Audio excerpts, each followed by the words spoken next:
If they would be willing to do a deal, what do you think they would be willing to give as part of a deal? Well, the deal would be something like this, Brooke, and I'm not privy to the State Department negotiations and positions, but the deal would be this. The North Koreans want to talk to the U.S. again, or the six-party countries.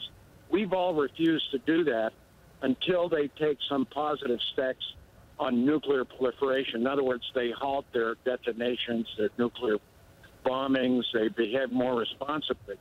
The North Koreans have said, okay, first, let's talk, and then we'll do that. And then the U.S. says, well, no, you release our American prisoners, and then maybe we talk. So it's a little bit of a dance, which hopefully that the North Koreans sending this message that they're ready to talk, you know, the U.S. government will find some nuanced way to deal with this. But what is very clear is the North Koreans don't want a special envoy, somebody outside the government. If you hear Kenneth Bae, they want a U.S. government representative that might lead to talks with the North Koreans, which is what they want. They want to sit down face-to-face with us. And we say, well, no, we're not going to do that until you take steps on nuclear proliferation.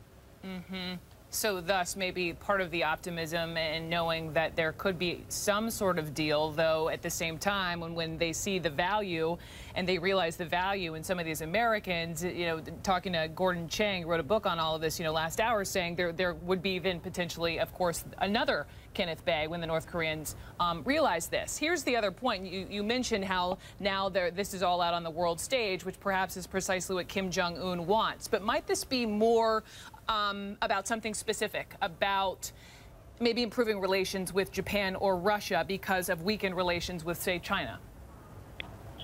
Well, yeah, I think the whole region, Brooke, you know, the six-party countries that are involved with North Korea, it's Russia, China, South Korea, Japan, and the United States. And so what the North Koreans are saying, okay, you know, all these issues that are bringing tension to the region can be resolved if you sit down and talk to us. The six-party countries are saying to North Korea, we're not going to do that until you behave responsibly and stop having nuclear detonations. And North Korea is, you know, with a new leader, we don't know much about him. I used to negotiate with the old regime, his father's regime. You knew more or less what they wanted. But with this new guy, he's so unpredictable. You don't know where the levers of power are. But it is a good sign that they structured this interview with your reporter to send these very clear messages. But I think the North Koreans, they don't want somebody like me or President Clinton. They want some official from the U.S. government that can say, okay, now let's talk about nuclear proliferation. Now let's talk about ending sanctions.